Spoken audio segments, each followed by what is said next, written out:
Namah Vishnu Padaya Krishna Prestaya Bhutale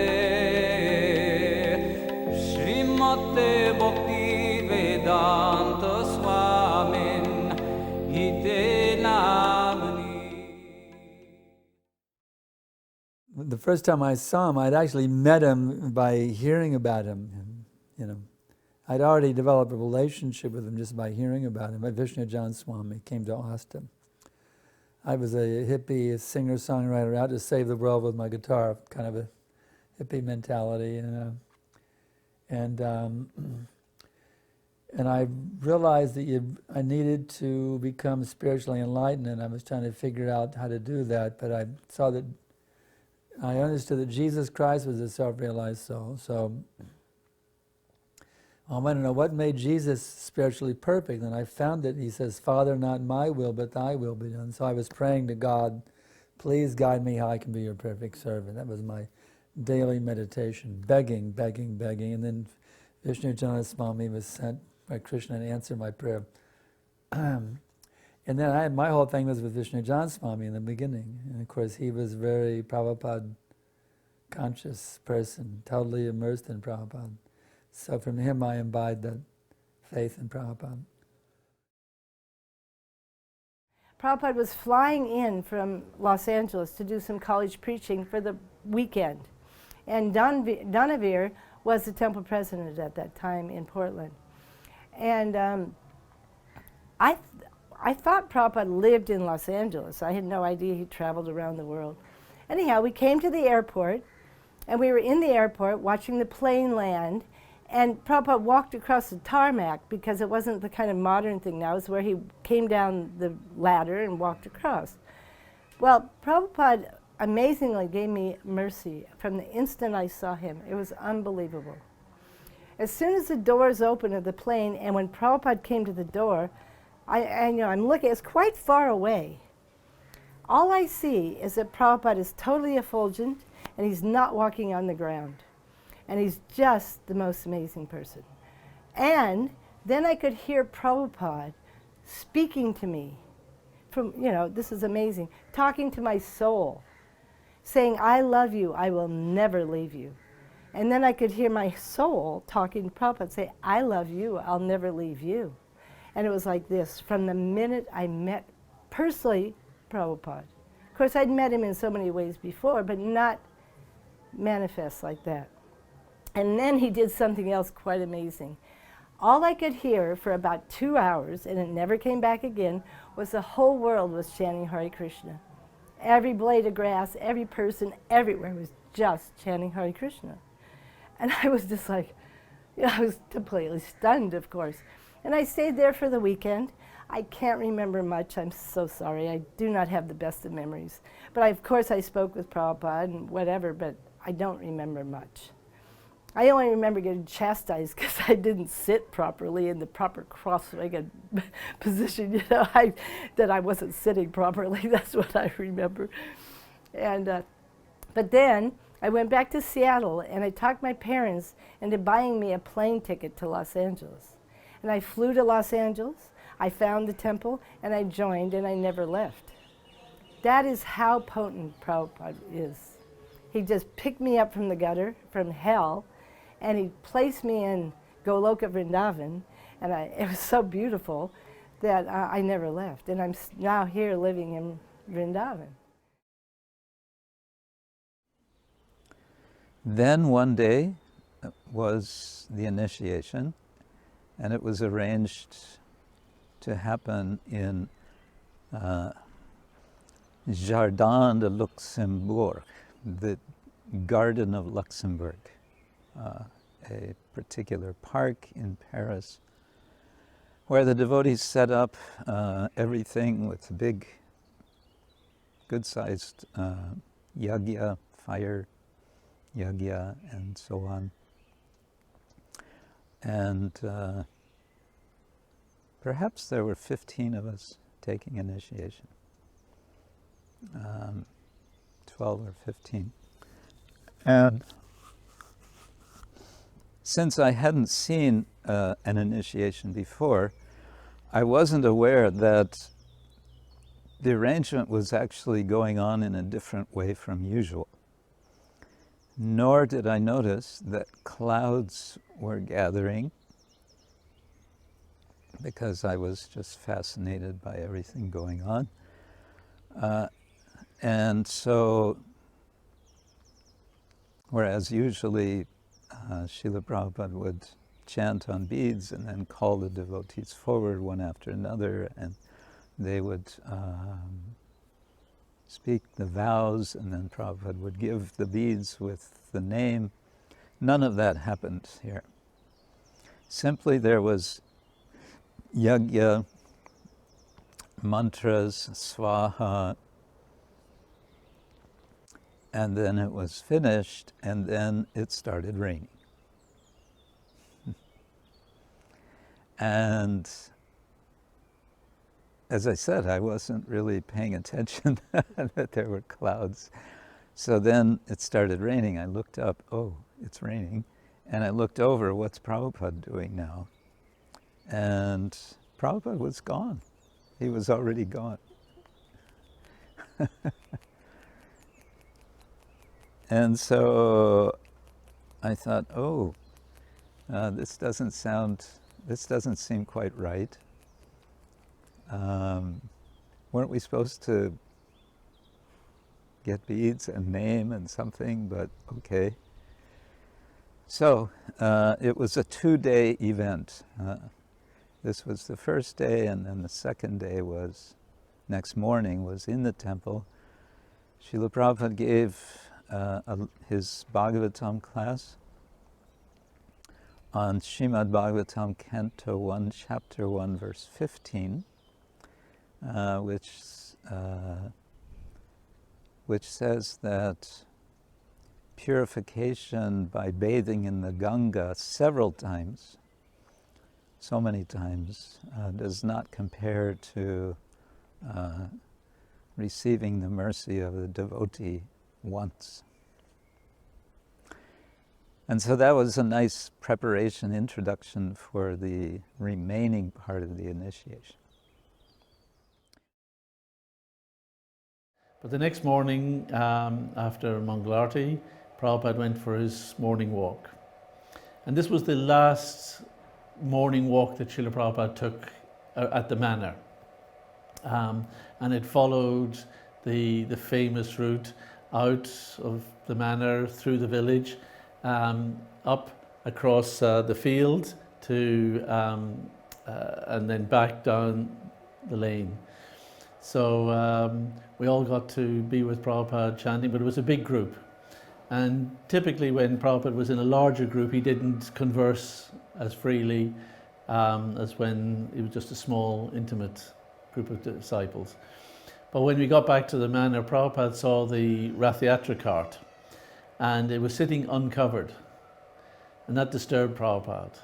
So he pointed out, no, there must be a cover made for the Ratha Yatra cart. He wanted to make sure it kept in clean, good condition for the festivals.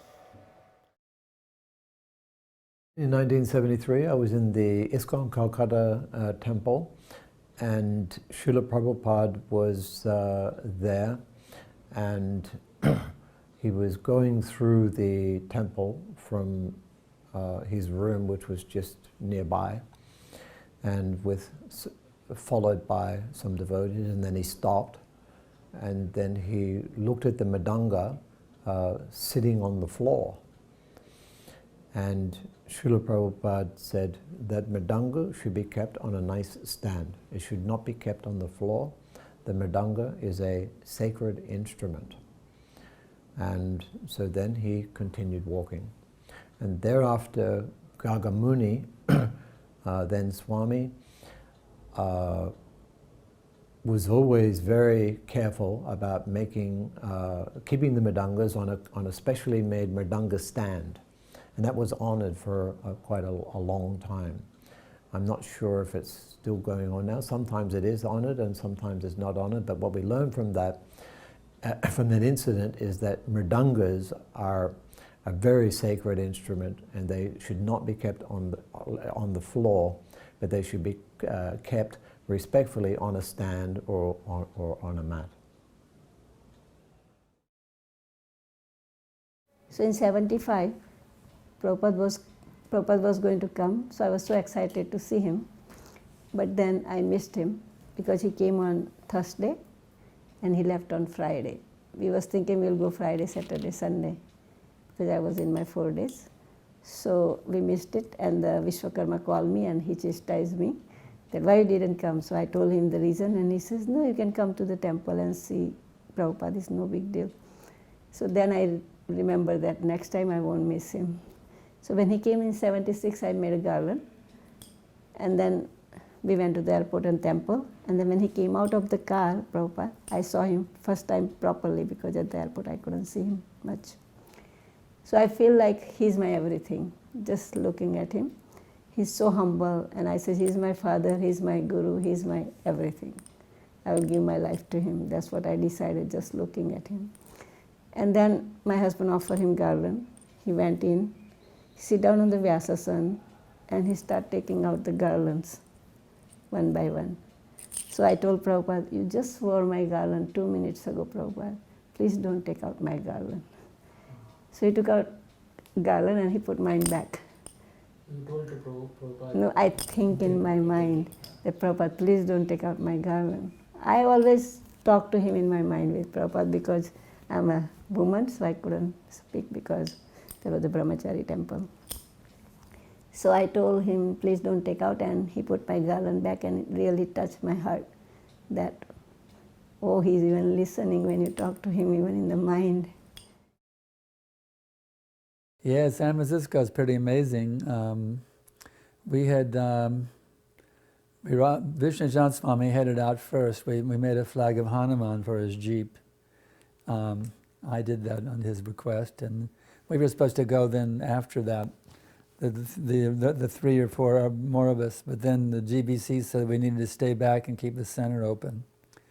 But then Vishnu Jan Swami said, those boys can't do anything anyway, let them come to see Prabhupada. So then Satsarupa said, okay, we can go. So Mahananda came down from Dallas and picked us up. We drove out to San Francisco on that magic day when Prabhupada is arriving at the airport. Prabhupada's coming. So there's about 300 of us. There was no security. You just go right into the jet bridge. So there was like 150 devotees on each side, jumping in ecstasy, and all the non-devotees are coming off like, wow. So they come into the middle of a kirtan off the airplane, you know. And finally, Prabhupada arrived. It must have been the last one. I was expecting some huge Jagad Guru, 20, but we all hit the pavement. And the amazing thing was the devotees thought it is very auspicious if we give Prabhupada a trail of yogurt to walk in. So they put a trail of yogurt through the whole airport terminal. Prabhupada walked in a trail of yogurt all through the airport terminal. And then he finally got out to where, the cars pick you up, but there was no one to pick him up. And there's some photographs of this, actually. Prabhupada is standing there like a stately gentleman. And there's about 300 devotees all standing around taking his darshan. He's just not a word, just standing patiently waiting for his ride. We went to the festival site, and it was so wonderful. Oh, that lecture. He got up in Subhadra Devi's cart. There was 300 devotees and about 3,000 hippies. Prabhupada gave a wonderful lecture. He said, you have all seen God. Because Krishna says, I'm the light of the sun. He says, and every day you're drinking water, once, twice, thrice, more than that. If every time you drink water, you remember that Krishna is the taste of the water, immediately become Krishna conscious. So Prabhupada made it so sublime and so easy. The light of the sun, the taste of the water. And in this way, the festival began. The next year, Srila Prabhupada came to London the next summer, 1973. And the devotees had organized Ratha Yatra, and it was with 3 chariots, 3 rathas, and it was a grand event going down the streets of London to Trafalgar Square. And Srila Prabhupada was taking part, and I also didn't know this until later, but usually Srila Prabhupada would take his seat on Subhadra's cart, and then he would just ride with the procession. He didn't do that this time. He was too much in, as we say, too much in ecstasy. And so instead of sitting, he was in the procession, walking and dancing. And with arms in the air like this. There are some photos. Arms in the air and with tears. We could see the tears coming from his eyes. So we could understand this is the real thing. Prabhupada is experiencing the ecstasy of Lord Jagannath, Subhadra, Baladev in procession in London, in the place which was the capital of the British Empire, and in which now Lord Jagannath was having a victory procession. That was the sense of how things went. June 8th, 1972 is when I met Prabhupada. And so somewhere along the line I'd read the Krishna book, and somehow or other I really wanted to be named Vrindavan. But as you know, they usually name you after your first letter of your first name. My name was Susan. So I thought, there's no way I'm going to get the name Vrindavan. But at that particular, it was Balaram Purnima in Los Angeles. Prabhupada was in such a Vrindavan mood. He gave the name Gopinath, Madan Mohan, Vrindavaneshwari, Vrinda, probably more, but I don't remember. And I was the last person. And so then I thought, oh, you know, so then he called me up, and of course he asked, what are the 4 regulative principles? And you say, and for some reason I really wanted to make Prabhupada happy. So I looked at him and I said, and always remember Krishna and never forget Krishna. And he really liked that, because that's of course the essence. And he laughed. And he said, your name is Srimati Vrindavan Vilasini, Devi Dasi. It's a name for Radharani, the one who enjoys in Vrindavan. And I was just, whoa, yeah, this is really beautiful. You know, so then I stayed in Los Angeles. And as you know, I didn't follow Prabhupada around, because Prabhupada really taught us to stay in our Prabhu Datta Desh, where we were, and do service for him, making him the center of our lives. And we did everything for Prabhupada. We did. And then Prabhupada was only with us that one, he then gave class that morning. It was on Purusha and Prakriti. And this was the first opportunity I had to hear Srila Prabhupada speaking directly. Obviously we'd heard his tapes, and but this was the first time Prabhupada was actually speaking the philosophy. And it was very clear Prabhupada wanted us to be really tuned in. He wasn't just giving us some simple messages about having faith, but he really wanted us to understand the science and the deep theology of our Krishna consciousness movement, and to understand it so well that we not only built our own faith, but that we could help to convince others. I really felt that, you know, Prabhupada was trying to train us to be more expert and knowledgeable. So now we're back in Texas, and my 6 months is up. But Prabhupada is in London. So Vishnujan Swami writes a letter recommending myself, Ron, and Chris for initiation. We got it on August 12th, 1971 from London. Prabhupada writes a letter. And in this letter, giving its initiation, he very wonderfully said, you have been trained up in the expert guidance of His Holiness Vishnu Jana Maharaj. So that really was reconfirmed for me how important Vishnu Jan Swami was in my relationship with Prabhupada, because he was training me how to be Prabhupada's disciple.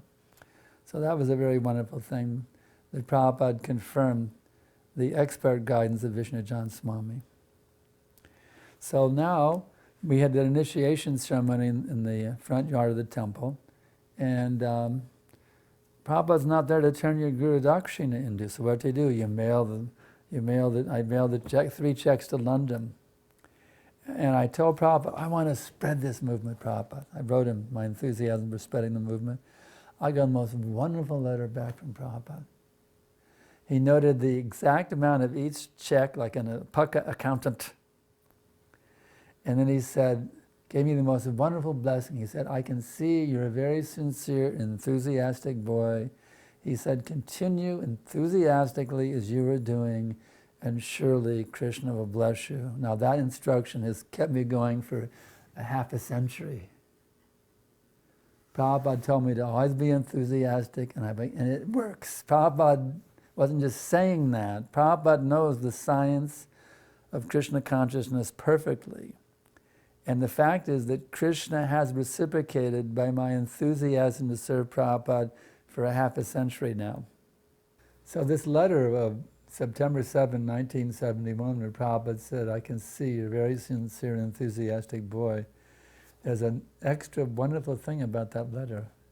After Prabhupada, he dictates the letter, they type it out, and then he signs it. But when he signed it, he decided to put a P.S. in his own handwriting, in ink. He said, P.S., we are going to Nairobi on Friday night. And that meant a lot to me, because in a business letter, in other words, I'm Prabhupada's son. You see, that's a family thing.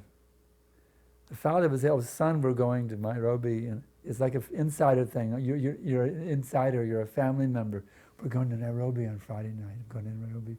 That really touched my heart. That Prabhupada accepted me not just as a disciple, but as an insider, as his son, an intimate son. I'm going to Nairobi on Friday night. You see, that was very special for me. And then an interesting side point, I don't know if it's for the video, but Ishan Prabhu, when Vishnu Jan and Swami had been ordered to open 10 centers, so Austin was number 2, they went to San Antonio to number 3. He called Ishan Prabhu to come from London to take charge of the Austin Center. Now Ishan had been there in London where we were cultivating the Beatles. So Ishan had this idea that you can cultivate the leading people. So for my initiation ceremony, which Vishnu Jan Swami did in the front yard of our temple in Austin, he invited the mayor of Austin, and the mayor came. And the neighbors called the police. They're disturbing the peace, and the mayor said it's okay and sent the police on their way. But my dad, can you imagine, my dad comes up to attend my initiation. He's sitting there chatting with the mayor of Austin, attending my initiation ceremony. It really impressed my dad. Wow.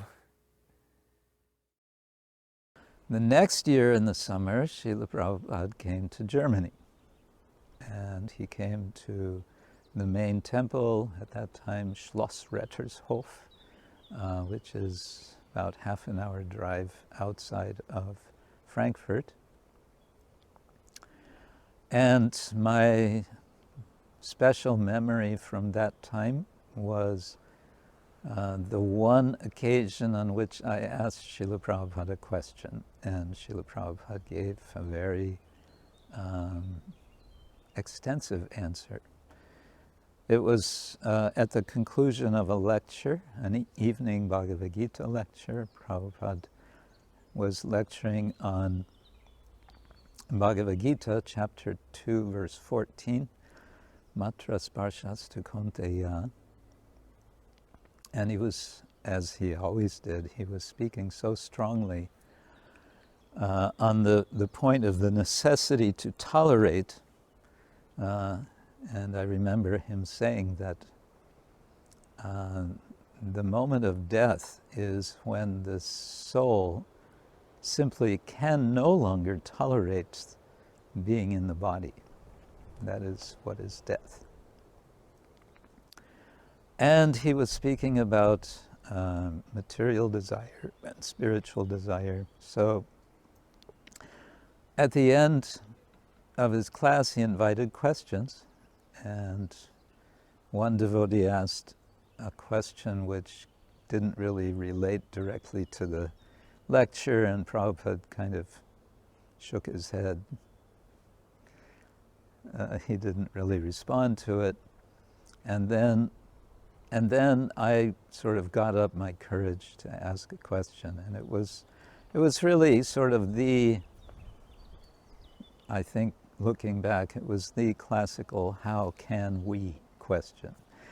How can we give up material desire? And Prabhupada's answer was, as I remember, he said, no material desire, just desire for Krishna.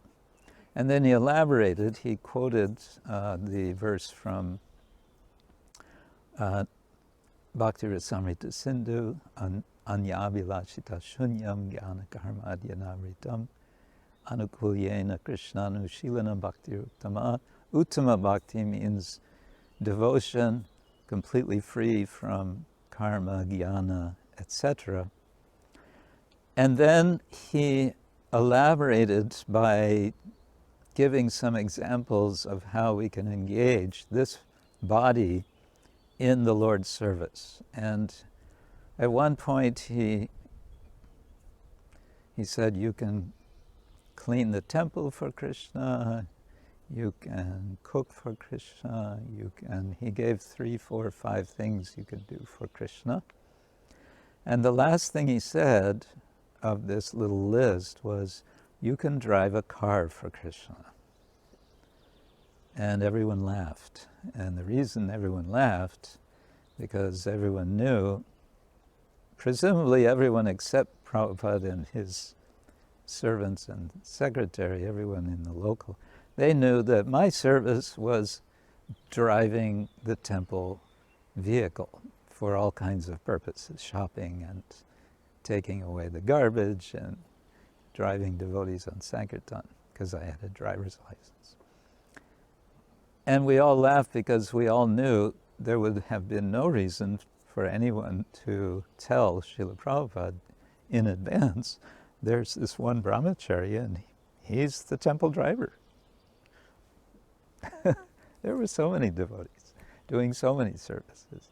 But it seemed, when Prabhupada said, you can drive a car for Krishna, it seemed to all of us that Prabhupada knew that I was the driver. So that was a kind of, wonderful experience. So in Mayapur in 1973, on one occasion, Srila Prabhupada was returning from a morning walk, and Guru Kripa and Jasodanandan, then Swamis, were sitting on a mat, very enthusiastically reciting their slokas, as they would do. They were very learned in many slokas. So they had their books on the same sitting mat that they were sitting on. And so as Prabhupada and his entourage were walking nearby, and they kept chanting.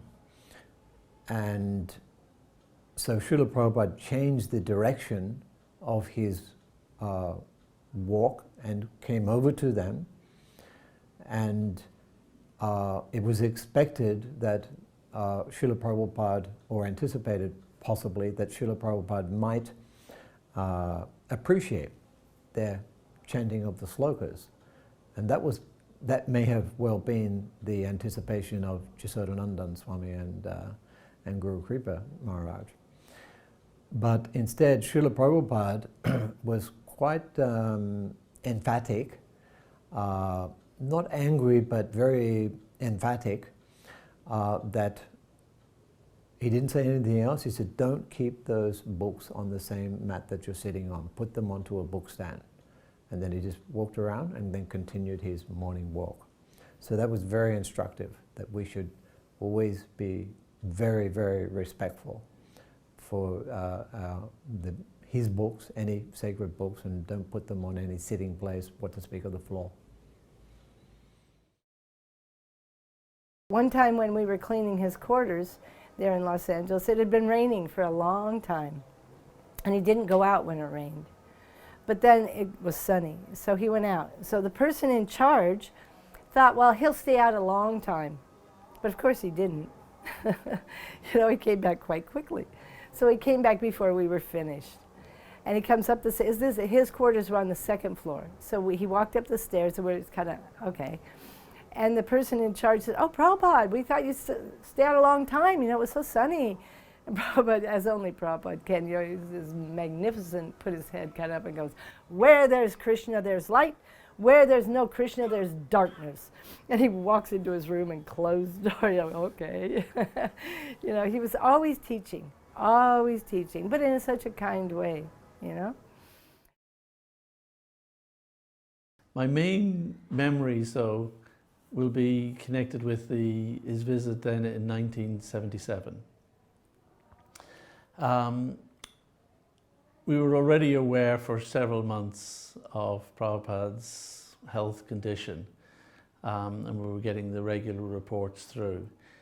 So it was a complete surprise to us to hear that Prabhupada was now coming to the West, and he was going to come and visit Bhaktivedanta Manor. We were just completely ecstatic because we didn't believe that was going to be possible. And again, we all went down to Heathrow to meet Srila Prabhupada, and I don't think we were prepared for how we would see him.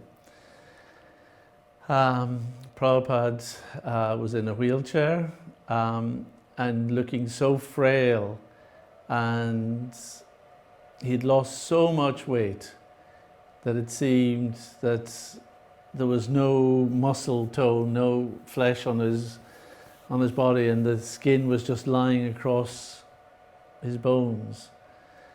But he still looked absolutely radiant, effulgent, and serene. And he'd had a terrible flight over from India.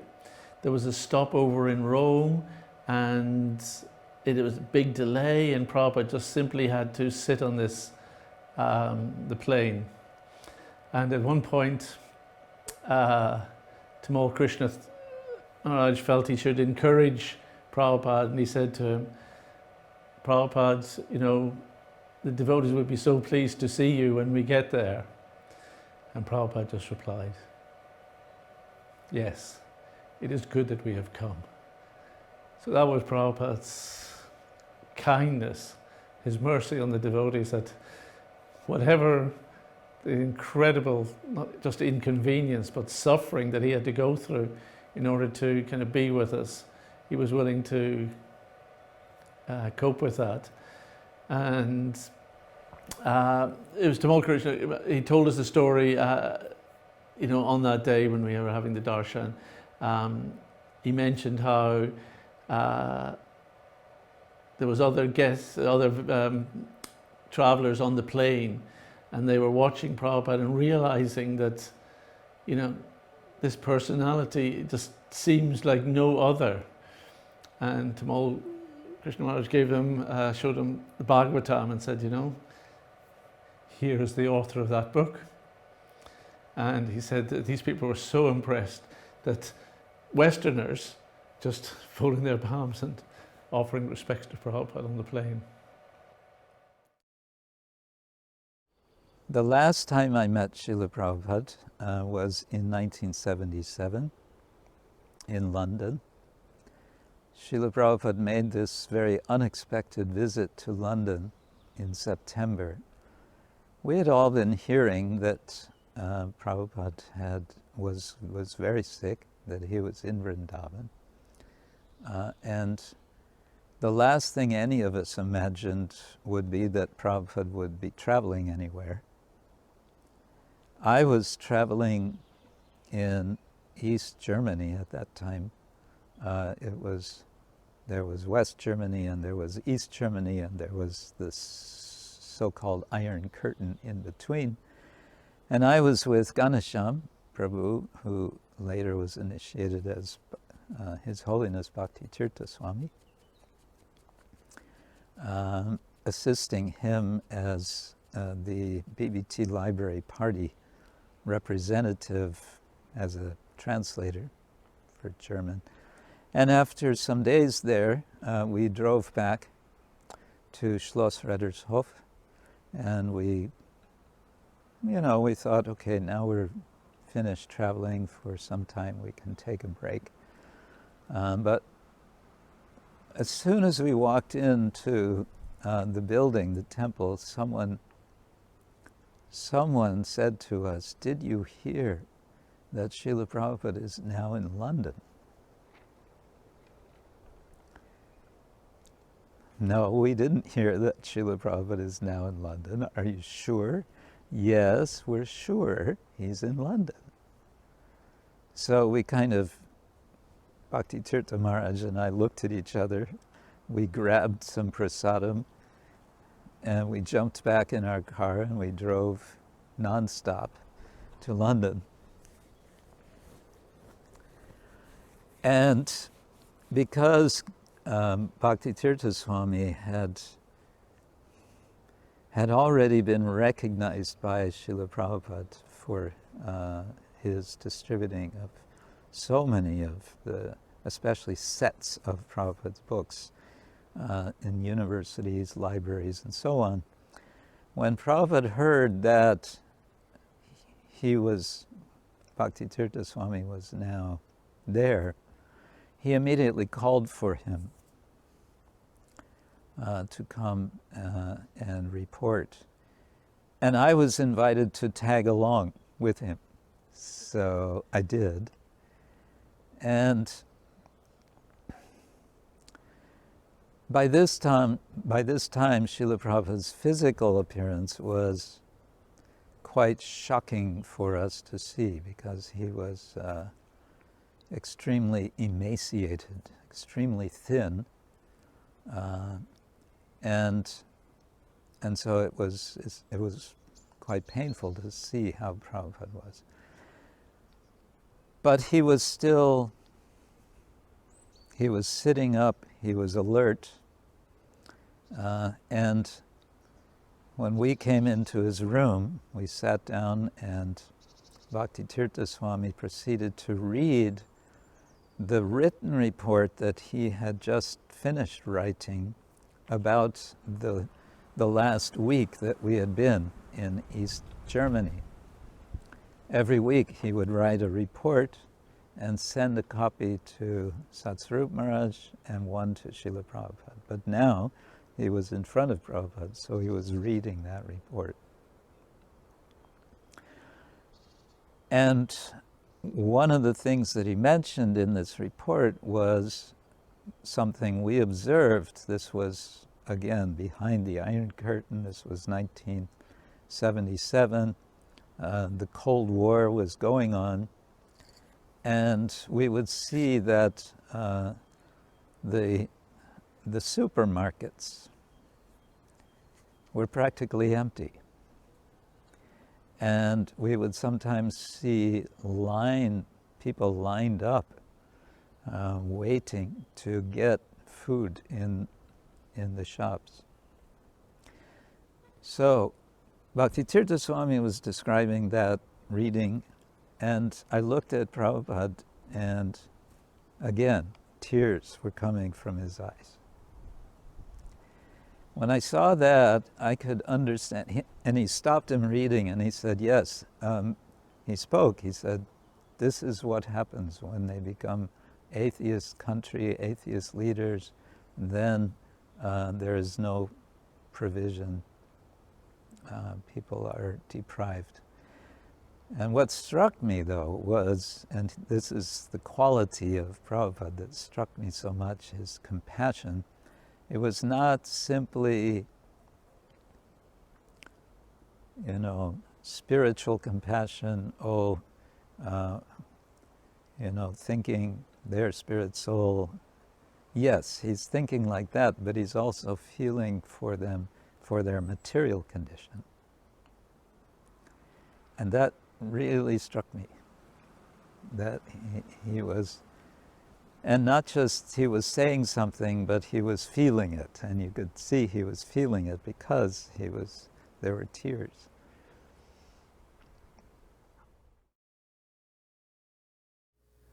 So as a young devotee, I one time asked Vishnu Swami a question. He said, I don't know, why don't you write Prabhupada? So I did, and that's how I started writing Prabhupada letters. I was encouraged to write letters by Vishnu Swami. And I would get letters back. But then there was a new policy now. That now, from now on, only GBCs, sannyasis, and temple presidents should write Prabhupada. No one else should write, but I was desperate. I just had this urgent need to write Prabhupada. So I didn't put my name on the return address, so hopefully it might get through the security and get to him, you know. And then I got a most wonderful letter back from Prabhupada. He reminded me of the new policy. But then he said, but if there's any urgent matter, I'm always happy to hear from my beloved disciples. So Prabhupada gave me an exemption. Personally told me I had an exemption to the policy. That was a movement-wide policy for every devotee in the whole movement. But Prabhupada told me that I could write him when I had an urgent need. And again, that showed the great compassion of Prabhupada and how much he cared about each and every single disciple.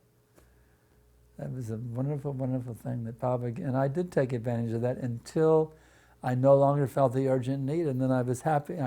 I knew Prabhupada was with me, and I felt the connection. I didn't need to write him after the urgent need was gone. But for a while, I still wrote him with urgent questions that I had to have answers for. In 1973, I was in the ISKCON Calcutta temple. It was an evening kirtan. Srila Prabhupada was on the Vyasasana. In those days, the Vyasasana was actually on the deity's right-hand side if you're looking at the deities. It was near that front door there, where the front door is still there. And there was a very enthusiastic and lively kirtan being performed. Srila Prabhupada's, right next to Srila Prabhupada's Vyasasana was a tulsi plant. And one Bengali man in civilian dress was playing the mridanga very enthusiastically, and he was making himself very prominent so that he could exhibit his very skillful mridanga playing. But in the midst of his enthusiasm, he started brushing against Tulsi Devi. The kirtan was led by His Grace Dinanath Prabhu, who was a very expert kirtan leader. But when this gentleman started brushing against Tulsi Devi, Srila Prabhupada rose his voice very, very loudly and says, "Do not be disrespectful to Tulsi Devi. Tulsi Devi is not an ordinary plant." And the tone of Srila Prabhupada's voice and the strong expression on his face drew a complete silence from all the devotees participating. It just went from a roaring kirtan to complete silence, and everyone was looking around. So Prabhupada then motioned for the kirtan to continue. And so the kirtan gradually built up again. So what I learned from that was always be very, very respectful to Tulsi Devi, wherever Tulsi Devi is. Hare Krishna. I did also go to Ratha Yatra in San Francisco with Prabhupada. I don't remember which year. We came from Los Angeles, and that was the most amazing experience. That's the year he was throwing the red roses. There's a video of that, beautiful video. And it was so amazing because there was hundreds of Western people there. No Indians really, maybe one or two, but it was all Westerners. They were coming to see the Ratha Yatra, Lord Jagannath, you know. And the kirtan was so inspiring. I remember we danced for hours and hours and hours in Golden Gate Park. And Prabhupada was there dancing also. If you, in the video, he was looking at us, right, and then he would turn and look at Lord Jagannath, then he'd turn back so gracefully. But you could see, he himself was astonished at the mercy of Lord Chaitanya. He was astonished to see all these hundreds of Westerners coming to see Lord Jagannath, walking in the parade. Unbelievable. He had brought Lord Jagannath out of Puri, where we weren't allowed to go in to see Lord Jagannath. He had brought him to San Francisco, and then, as you know, all over the world. And it was the Westerners who made the cart, probably made the deities, who did everything for Prabhupada. Everything was obvious. And they were, all we wanted was to see how happy Prabhupada was, and he was happy. He was so happy, you know. He was just giving this Braj Prem. He's a Brajvasi, his home is here. So he was just, his whole being was Vrindavan. Everywhere he went was Vrindavan. When he walked into the temple room in Los Angeles, you felt you were in Vrindavan. It was so heartwarming. You just never wanted to be away from Prabhupada. You just wanted to be with him. There was a huge, in one sense, festive mood to be with Prabhupada, but also a very poignant, I wouldn't say sad, but very reflective mood to be with Prabhupada in those situations. The night before Prabhupada arrived, I came back from Life membership, went to the office where we worked, and found that my desk chair had been taken by the devotees. And they turned it into a palanquin. And I felt really, really pleased that my chair was now becoming Prabhupada's palanquin. You know, and we had to do that because to bring Prabhupada downstairs. And certain devotees, strong, muscular devotees, were engaged in carrying Prabhupada from his room down the stairs for darshan at 7 o'clock. And then we had moved the Vyasasan back in its place at the back of the temple to allow space for the palanquin beside it. Prabhupada had asked us not to sing the Guru Vandana prayers. And the reason that we were given is that the emotion that Prabhupada would go through hearing the prayers sung from his disciples was too much for his body. It has to be appreciated, Prabhupada could not move any muscles. He really just, it was just there, and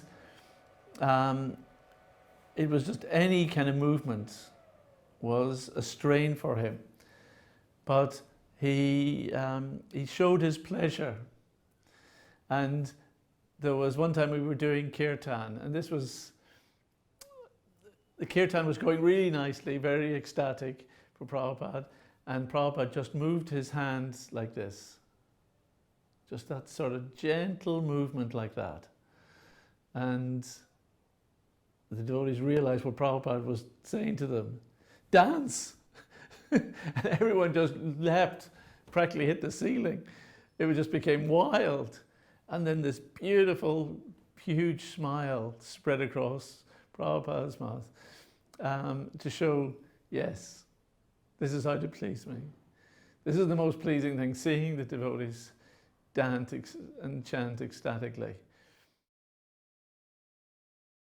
So now a most wonderful thing is happening. It's 1972. It's Janmashtami Vyas Puja in New Vrindavan, and that was the place. Now Mayapur, Vrindavan, those days New Vrindavan was the place for festivals. So Prabhupada is coming.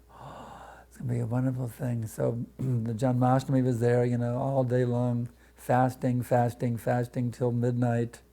Actually, we're there with Prabhupada. We're sitting there with Prabhupada. Finally, midnight comes. Now we can take prasadam.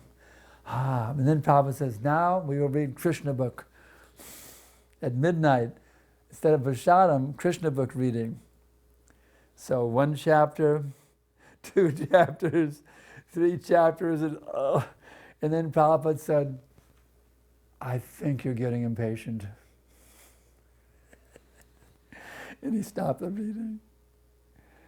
And we took Vishadam, but it was such a sense of humor, you know. Prabhupada was just relishing Krishna pastimes, and we were thinking, when can we eat, when can we eat?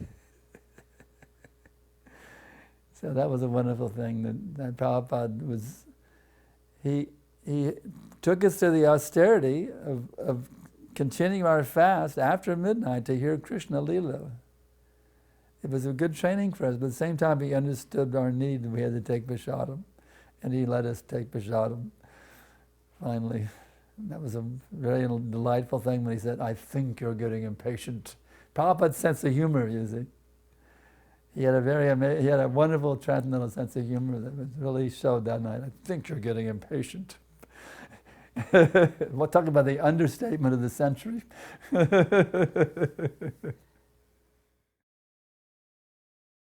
So when Prabhupada was leaving the house, the son was crying. The Prabhupada, don't go. So Prabhupada says, why don't you come with me? The Subhavila's son. He was at the door when Prabhupada was leaving and he was crying. He said, Prabhupada, please don't go, stay here. He was like 10, 11 years old. So Prabhupada says, I can't stay, but you can come with me. He said, no, I have to ask my parents. So then Prabhupada left. So I was praying him very hard. Every mantra I was saying, Prabhupada, please give me Diksha. So then we wrote later and Tamal Krishna Maharaj said no. Then I was still praying. I said, maybe I should not give up. Because he said, because you have already Gaudiya Vaishnava, so you don't need to, because Prabhupada was sick. So I was thinking I should not give up my hope. I will just keep on praying. Maybe one day something will happen. So one day Vishwakarma called me and he says, I have a surprise for you. And I said, please tell me what it is. And he says, you're getting a Diksha. So I was like so happy, you know. He said, Prabhupada send a mala and name. We was 18 of us, 16 or 18. So we all was getting, that was the last batch Prabhupada gave initiation. And then I prayed, as soon as I find out I'm getting Diksha, so I prayed to Radha Gopinath that give me name that I can remember you. So my name is Amritakeli, so Prabhupada gave me that name. So Prabhupada is always very merciful. So I was very happy. There's one funny one, but this is a little embarrassing, so I don't know. I could tell you, but it's really kind of funny. You know Brahmananda, he's passed now. Well, he was a sannyasi, and he had come with Prabhupada to Los Angeles. And he got all excited, and he decided he wanted the ladies to learn certain things that the ladies in India do. And I don't know why he decided to call me in and try and teach me, and then I was supposed to teach all the other ladies, right? So he tried to teach me how to oodle, you know, ooh, whatever. Of course, I couldn't quite get that one down. And then he said all the ladies, they wear their sari over their head, you know, like this. So they do this, you know. And I forget what else he tried to teach me, but those are the two I remember. So me being very, you could say submissive or dumb, I took him kind of seriously because he's a sannyasi, you know. And so at the next Srimad Bhagavatam class, I'm sitting there in front of Prabhupada with my sari like this. And I used to always sit at Prabhupada's feet. And there's hundreds of people in the room. And Prabhupada, I'd been told this because, of course, I couldn't see anything. Prabhupada looks over at me and looks at her and he goes, is she sick? Is there something wrong with her? Tell her to put her sari up. And so in front of everybody, I have to put my sari up. I could have killed Brahmananda, you know. Like, he was very playful, and Prabhupada, too. It's like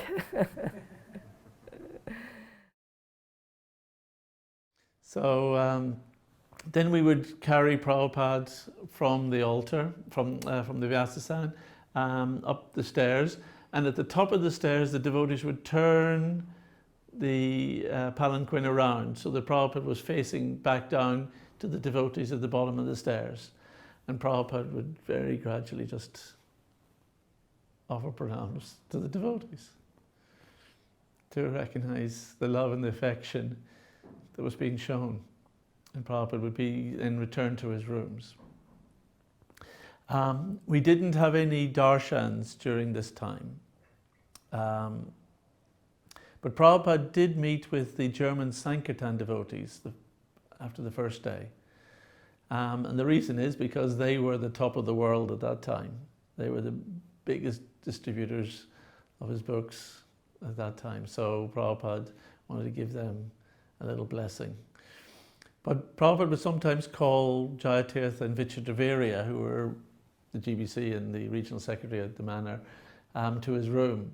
And Vichitravirya told me a couple of the incidents when they were called, you know, emergency, please come, you know, so they'd be rushing up, Prabhupada, one Prabhupada. And Prabhupada would say, are the devotees getting nice prasadam? And then another time he would call them and said, and are the cows doing well? So Prabhupada was showing just the simple things that we had to look after if we wanted to have a successful movement. You know, we might say, oh, we're doing this, these big projects, we're doing all sorts of things, we're achieving this, that, and the other. But are the devotees getting nice prasadam? Are the cows being looked after? And that's still, there are still questions for us. At that time, I was a member with Vishnujan Swami of the rock opera, the traveling rock opera. And we'd actually been rehearsing at New Vrindavan, because after Janmashtami, we're doing a concert in Pittsburgh at a big auditorium called the Syria Mosque. So we're up there doing, the rock opera is going on, and there was one very prestigious person who came to attend our rock opera, and that was Srila Prabhupada. They made it in the center aisle, they made a Vyasasana for him, so he's sitting right in the center. Now in those days, devotees didn't applaud. That was something only karmis do. Devotees don't applaud. But there was one person in the audience who applauded, and that was His Divine Grace Srila Prabhupada. He applauded after every song. So I was one of the actors in the drama. They had me up there with a long, a beard, a long-haired wig, pretending like I was getting high on marijuana. And so Prabhupada, one godbrother, he was sitting there listening to Prabhupada as and I heard a report from him. Prabhupada said, the hippies are doing their business. Then Prabhupada said, are those all our men up there? So Prabhupada's sense of humor, And the fact that he applauded after each song, that was quite amazing. Because devotees didn't applaud, only Prabhupada applauded. Of course, now everyone applauds, but that was what Prabhupada applauded for every song. He appreciated what we were doing. But my main connection with Prabhupada was always internal. That's why I don't remember the external, because I know that's going to take me back home, back to Godhead, and it's there for everyone. Even those who had, when Prabhupada was unmanifest, all of you, you can have your deep internal relationship with Prabhupada. That's the real thing.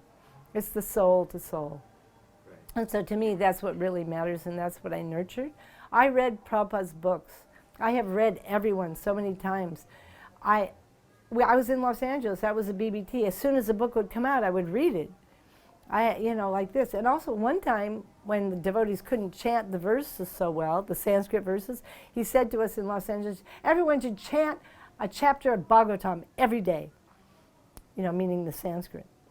I don't know how many people took him seriously, but I did. So I started doing that. And then, of course, you want to read what's there. So I would chant and read. I went through the whole Bhagavatam like that.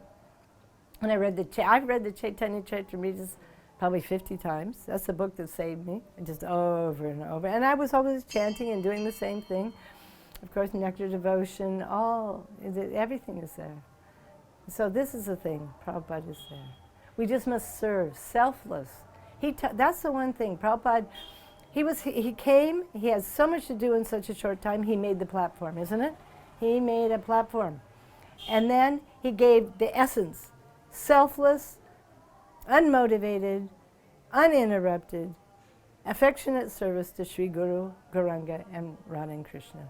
That's the essence. Everything else will come, like this. But he gave that, and he had us, you can see what Prabhupada's disciples did, isn't it? I know Burijan, he got sent to Hong Kong. He had just been a devotee a short time. He was all by himself to Hong Kong. There's still a temple in Hong Kong. The devotees got sent to England, Germany, all Africa. And they did it. They risked their lives.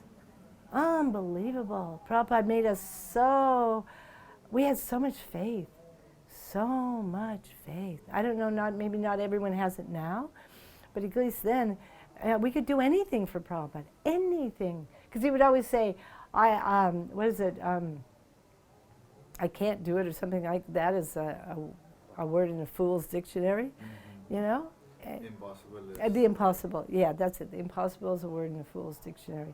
And he was so, he empowered us so much. He made us actually feel that just tomorrow we're going to go back home, back to Godhead. No doubt. You know, it was unbelievable, really.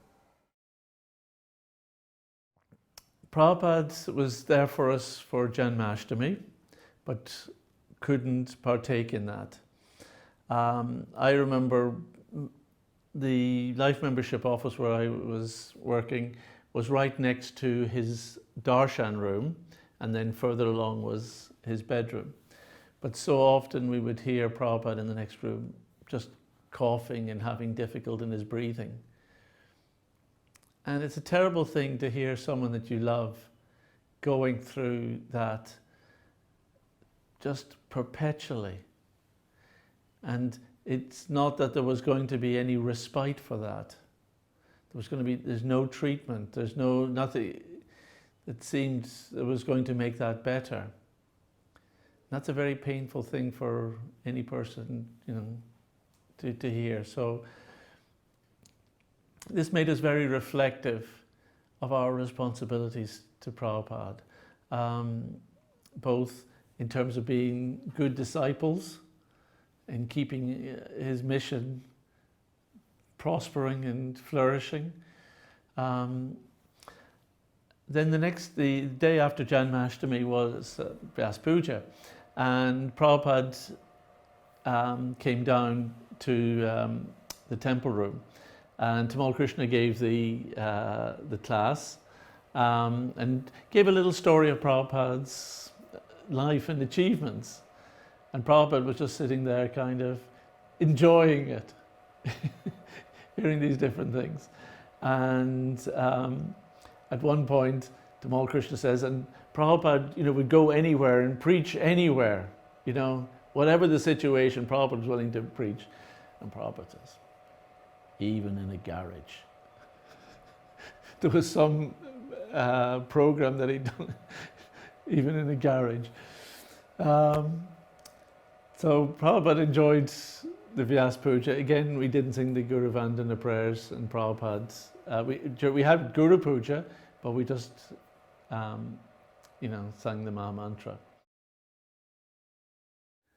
The next thing that happened, on 18 December 1972, Prabhupada wrote me a letter, and he gave me the most wonderful instruction in that letter. He said, now you just become qualified to see Krishna face to face. Of course, we know that mantra, you know, Premanjana Charita Bhakti Valochanena, Santak Sadaiva Hridayeshu Valokyanti Yang Shama Shundirama Chintjaganas Varupam Govindamadi Purusham Tamaham Bhajami. I worship Govinda, the Prime Lord, who is Shama Sundar, Krishna himself, with inconceivable, innumerable attributes, and the pure devotees see in their heart of hearts, for the eye of devotion tinged with the salve of love. So Prabhupada said, now you must be like that too.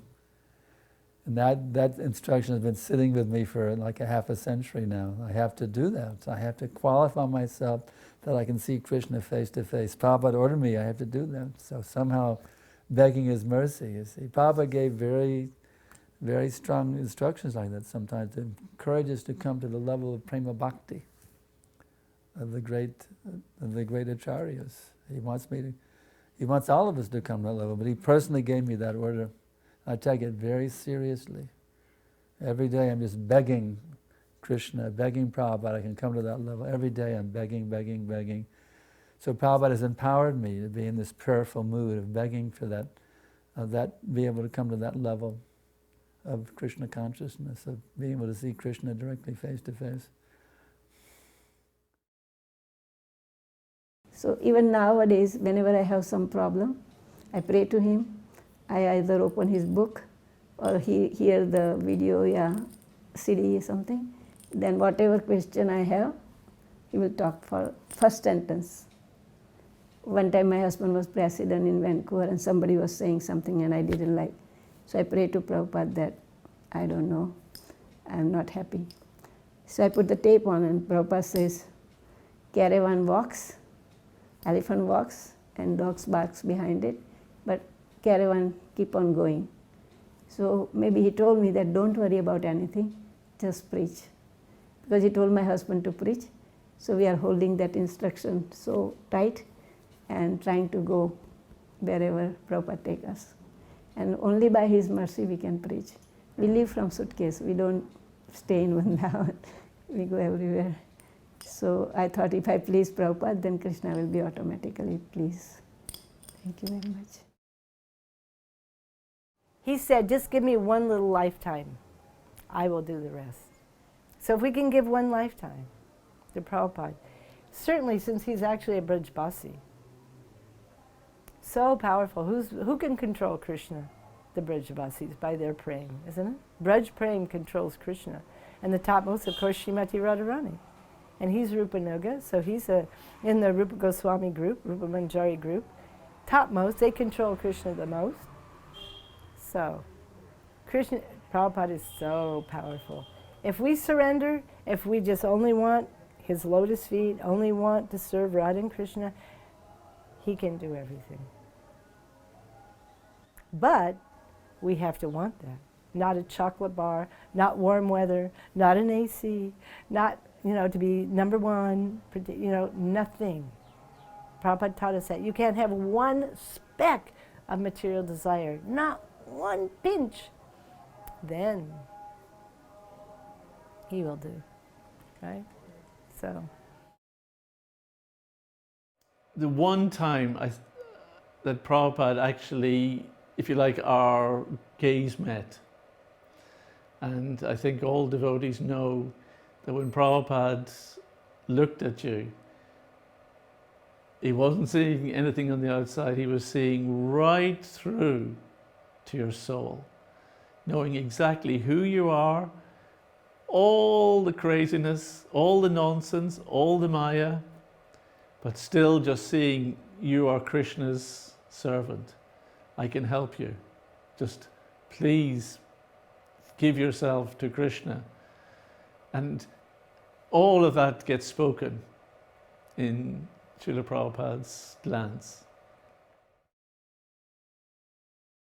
Another interesting thing in the letter, we have now devotees who say that only Prabhupada can be spiritual master, no one else can really be guru. But in a letter of 31 December 1972, Prabhupada told me that I could aspire to become Jagat Guru, the spiritual master of the whole universe. He said, no, all material desire is zero, and then he said, whether you can be like that. So Prabhupada actually told me I could aspire to become Jagat Guru. What to speak of Guru? Prabhupada said, Jagat Guru. If they hear this, I don't know what they're going to think. But Prabhupada told me I could aspire to become the spiritual master of the whole universe, Jagat Guru. Personally wrote me. Was that in response to a letter you had written him? I mean, why did you mention that?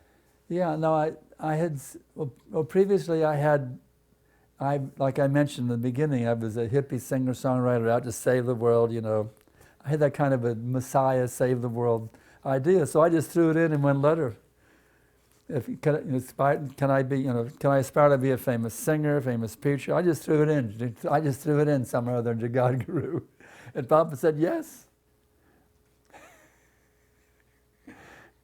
You asked him if you could become it. If I could aspire like that, yeah. Oh, aspire. Yeah, could I aspire to be famous? Is this a material desire? To want to be a famous preacher, singer, and is it a spiritual desire or a material desire? I was asking him. He said it was spiritual desire. You could aspire like that, he told me. But then whether you can be like that, he challenged me, you see.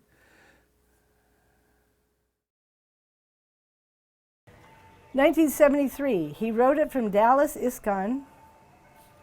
My dear Vrindavan Vilasini, please accept my blessings. I beg to acknowledge receipt of your letter undated. I forgot to date it. Thank you very much for the very nice bead bag and kurta. Oh, I made him a bead bag. I am very pleased to hear that you're distributing many of my books, especially Krishna book. You are a very sincere girl. Please continue to engage wholeheartedly in Krishna's service, and there is no doubt that you may go back home, back to Godhead in this life. Hope this meets you in good health. Your ever well-wisher, A.C. Bhaktivedanta Swami. So in one sense, that says it all, doesn't it?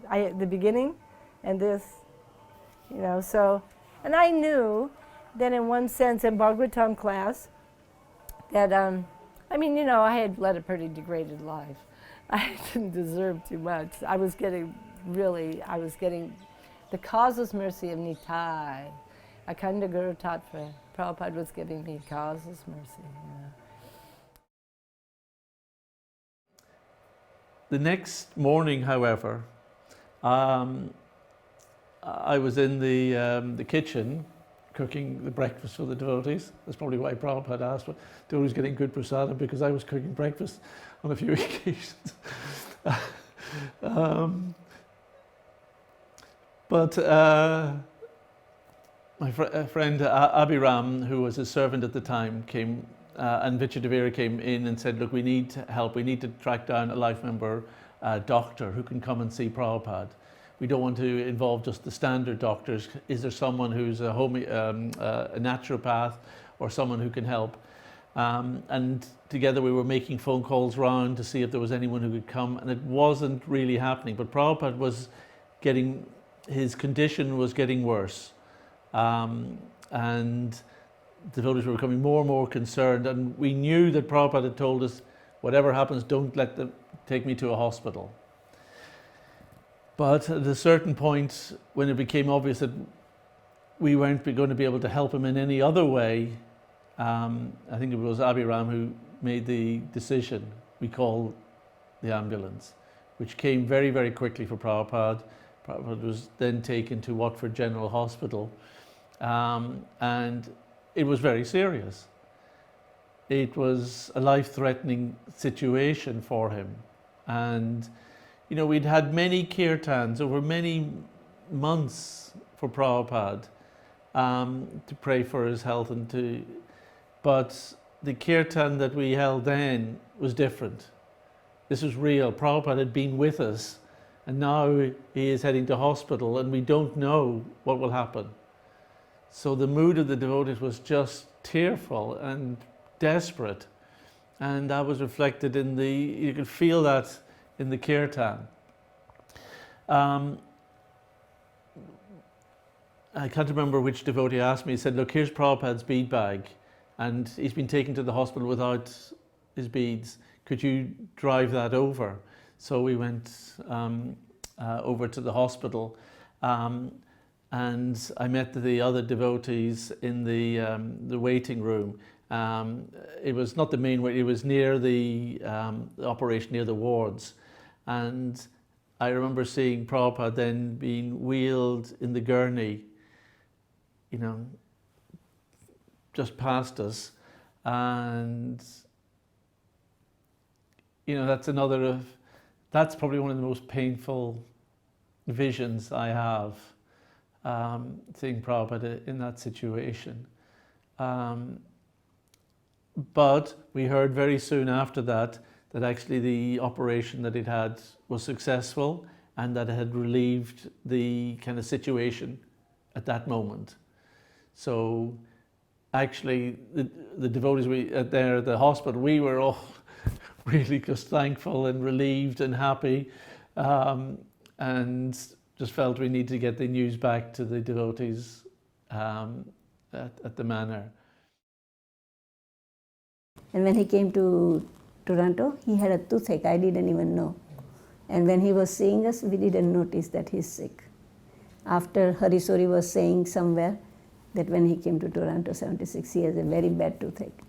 So Prabhupada was not, you know, even so much pain, he was still preaching.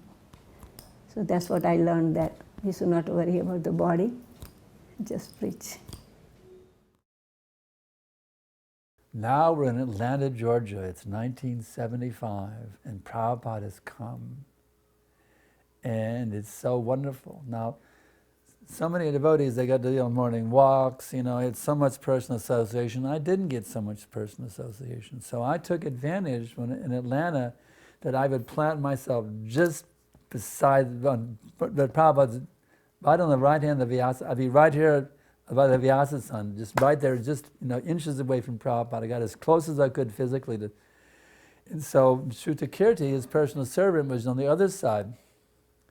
So I remember one day, I was standing there by Prabhupada, and I was looking across Prabhupada's lap at Shrutakirti Prabhu. And he gave me the most wonderful, beautiful, merciful smile. And I realized that actually he was like a mirror, and Prabhupada's mercy was bouncing off of him onto me through Shrutakirti Prabhu.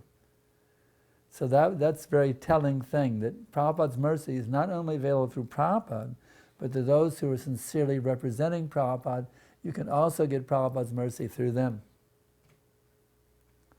That was a nice realization. And I felt so close to Prabhupada when I was distributing books. So close. I was so happy. Sometimes, as I told you earlier, we were distributing books 7 days a week, 12 hours a day. Yes, for days, sometimes years. Yes. I was in the Los Angeles airport and the Denver airport, and I think I did a little bit of traveling Sankarshan, but not much. I was mostly in Los Angeles. We started door to door, then we did parking lots, and then we did the airport. And it was all legal. Well, the first year of the airport wasn't legal, actually. And I went to jail twice, actually, when we were trying to legalize the airport. And then we got it legalized.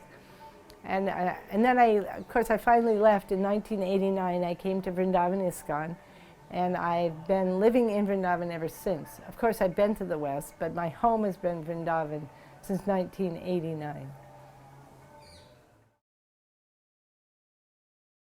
Well, of course, many of us were there when Prabhupada did that song class. Parama Karuna Pohundvijana Nitai Gora Chandra. Of course, I taped it with my cassette. Now, Prabhupada actually, after many devotees recorded it, and then Prabhupada said he wanted someone to play it back so he could play his mridanga, but I didn't play my back, I kept recording. So I have the part where Prabhupada, on my recording, I have Prabhupada singing it, and also Prabhupada playing mridanga to him, his tape of him singing it. But one point is, I was standing there just on his right side, and Prabhupada looked down at those deities. In Atlanta we had big, huge Gauranitai deities. And Prabhupada said, Lord Chaitanya and Lord Nityananda have appeared in Atlanta. So I was seeing deities down there, and he was actually seeing Lord Chaitanya and Lord Nityananda. I realized the difference between me and Prabhupada, because he was actually seeing him standing there, and I was seeing deities.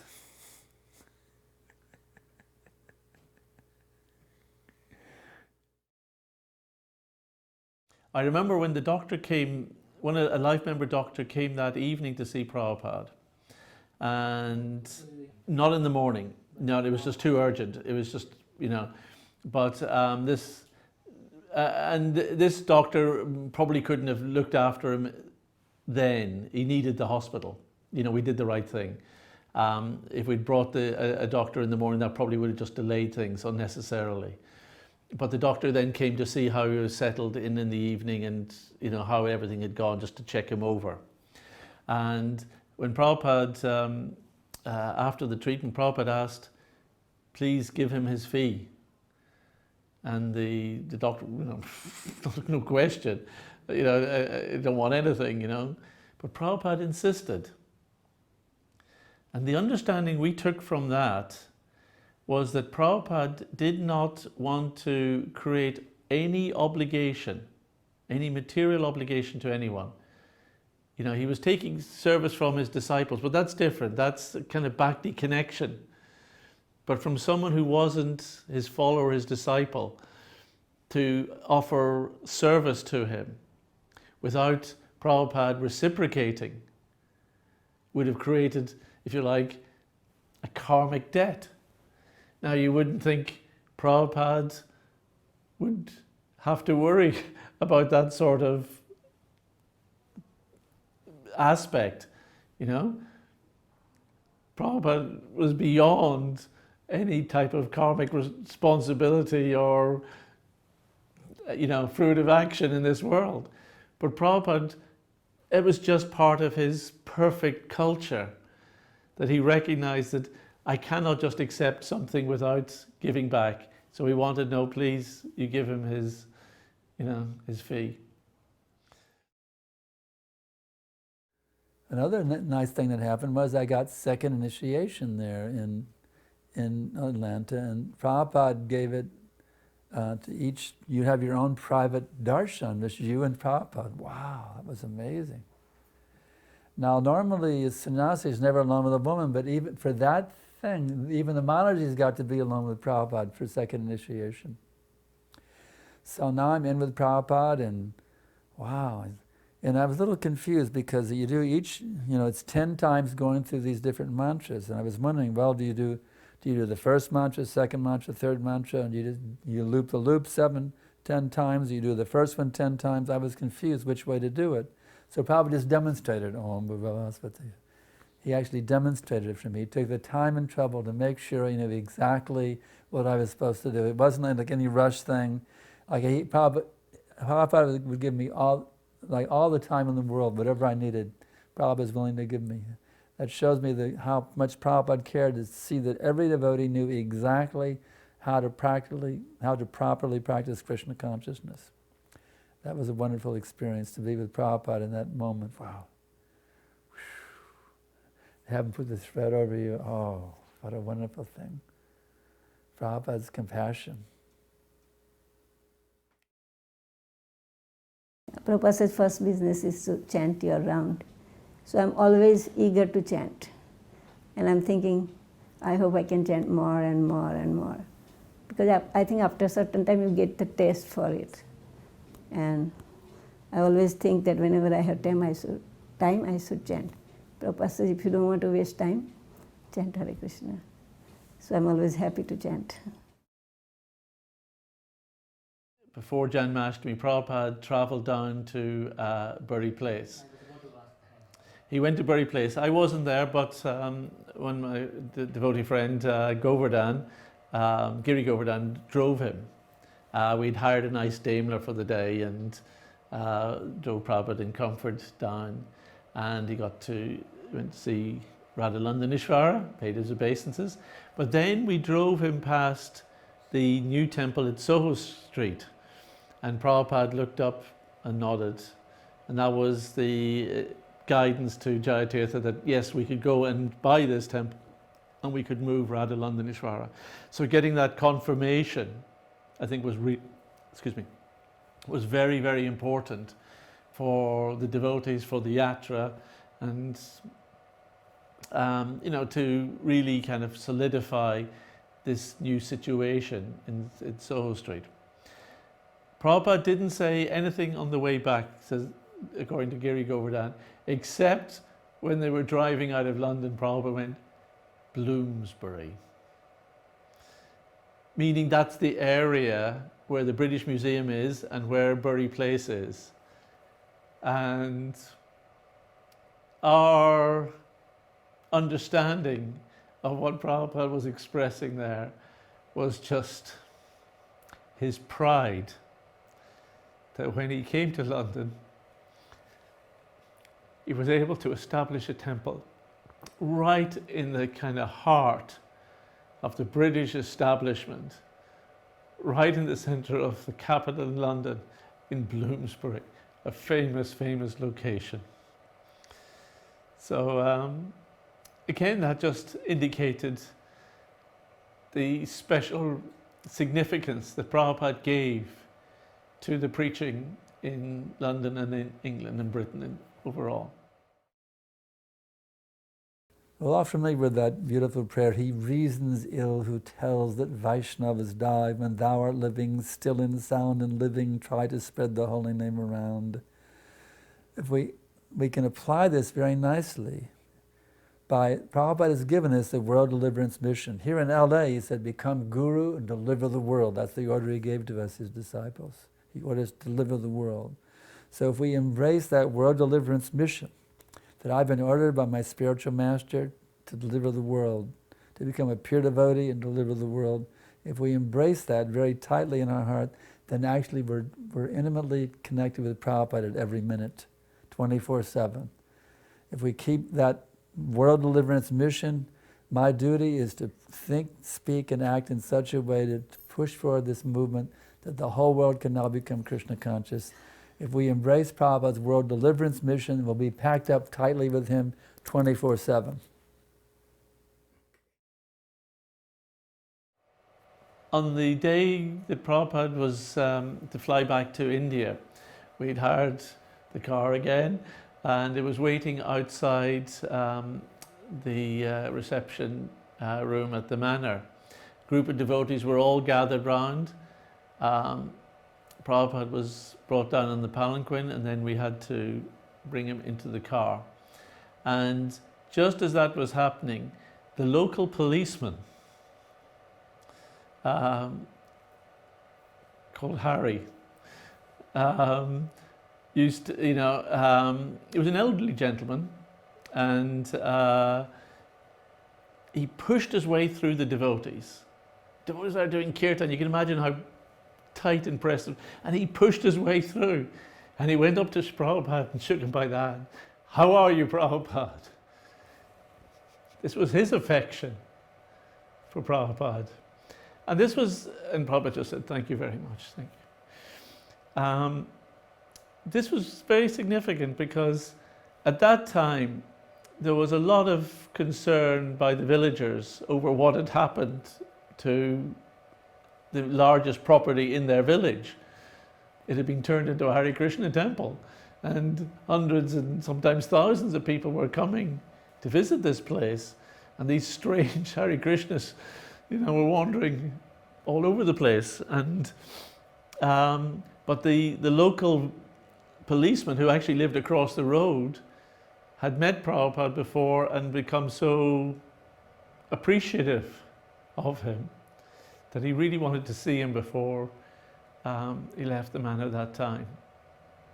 Prabhupada then drove all the way down to Heathrow, and the Daimler parked outside Terminal 3. And the devotees were gathering around the car, and it's one of those images that will be forever burned in my heart, seeing Prabhupada. He was sitting with his one leg under him and sitting up on the back seat, just looking totally transcendental. He was about to go on a long, long journey. He had been through operations. The doctor the night before said, I don't know how anyone can tolerate this pain. Any normal person would be screaming in agony, because you cannot imagine what happens when the flesh goes from your body and the underside of the skin is touching the bones. The nerves are just raw and just screaming. But Prabhupada showed no complaint. And just seeing him just looking absolutely regal in the back of the Daimler before he then went and took the flight. It was very, very difficult. I was at the airport, actually, and then they picked us up, brought us to the temple room, and then they told us. And of course, that was devastating. It was just like, because that was 70s. I've been to India twice, but usually we only came for 2 weeks. So we didn't really know the culture of Vaishnavism in India. We only had the West, and there's nothing but Prabhupada. You know, so it was kind of like, oh, well, now was it? How are we going to go on? You know, it was really, really difficult. But we went on through service. And then, of course, there was the structure of ISKCON that came after that. It has its good points and it has its difficulties, challenges. But Prabhupada is there. Prabhupada's books are the center. Prabhupada's the center. Anyone sincere is going to find their way. And I remember the day after I was told, I went right back out to the airport and started distributing books again. But it was really, I remember people would come up to me and I'd just start crying and they say, what happened? I said, well, my father just died. Because well, how are you going to say, you know? But we just went right back into our service. And that's actually pretty much what carried me. My service and Prabhupada's books, reading Prabhupada's books. That was, because that's the essence, you know? Book Bhagavad and person Bhagavad, you know? Sadhu Sangha, Bhagavad Shravan, you know, living in the holy Dham, deities, and what's the other one? Kirtan. Kirtan. Yeah. We have lost a presence of our spiritual master, and you know, so I think we were having difficulty having a proper celebration, you know, in the way that some others doing. So I think there was different moods in different yatras, and I remember some of the reflections that came out in the days after that. And particularly one exchange I had with a devotee where they were saying, I think we experienced a change in our connection with Prabhupada. And this devotee expressed it nicely, I thought, and it kind of seemed to sum up how I felt and what I think others were going through.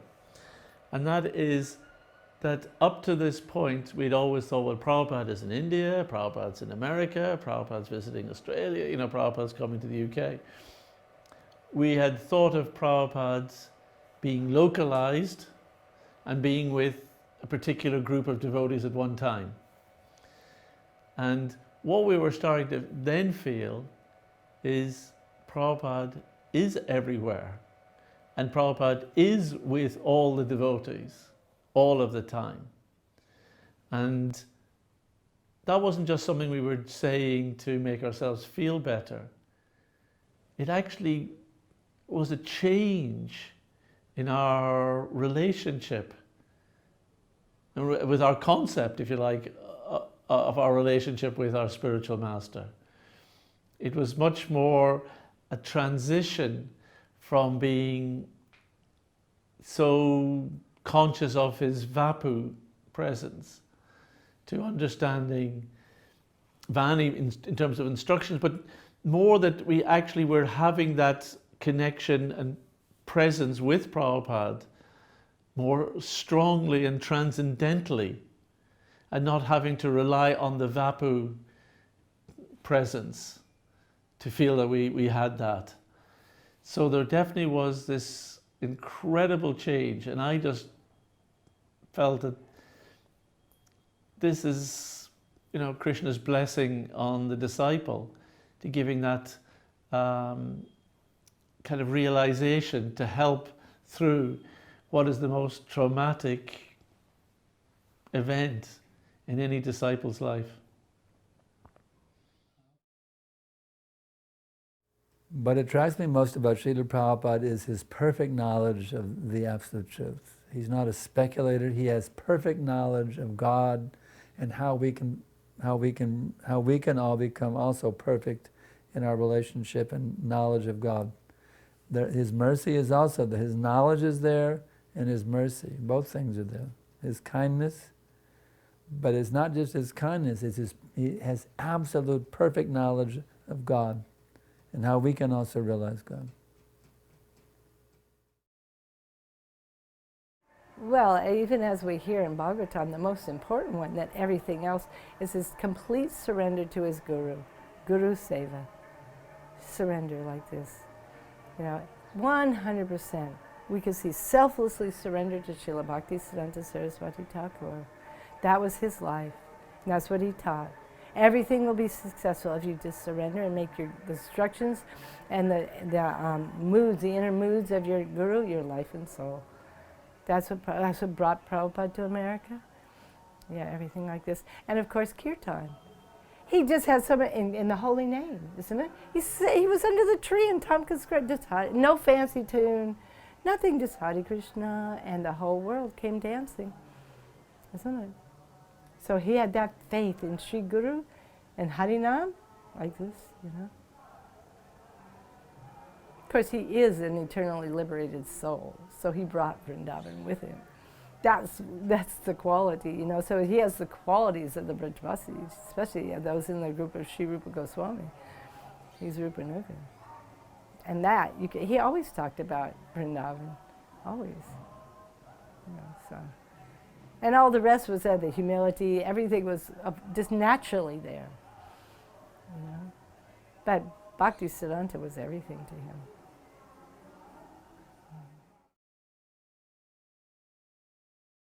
And on the Vyasa Puja day, we were all treated to have what we could all see very clearly was going to be our last darshan of Srila Prabhupada.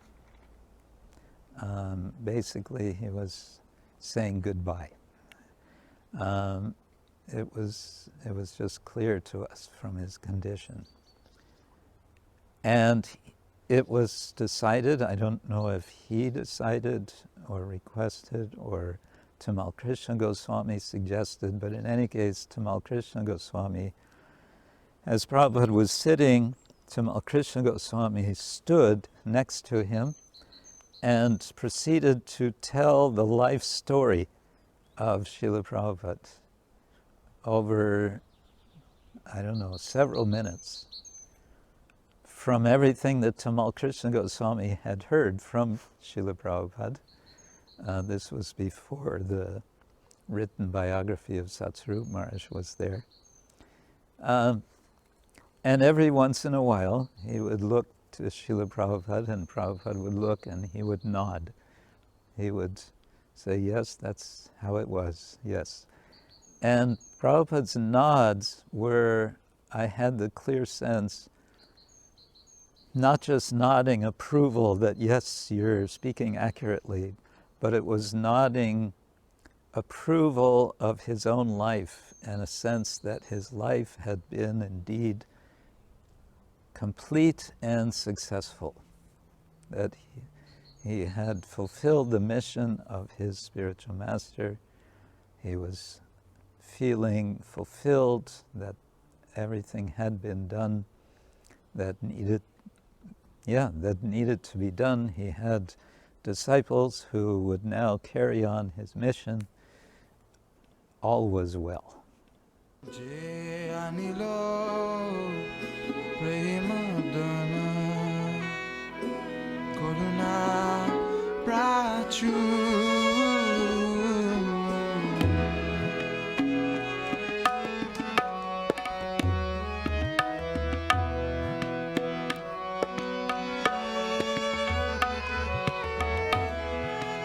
Anilo Prema Dana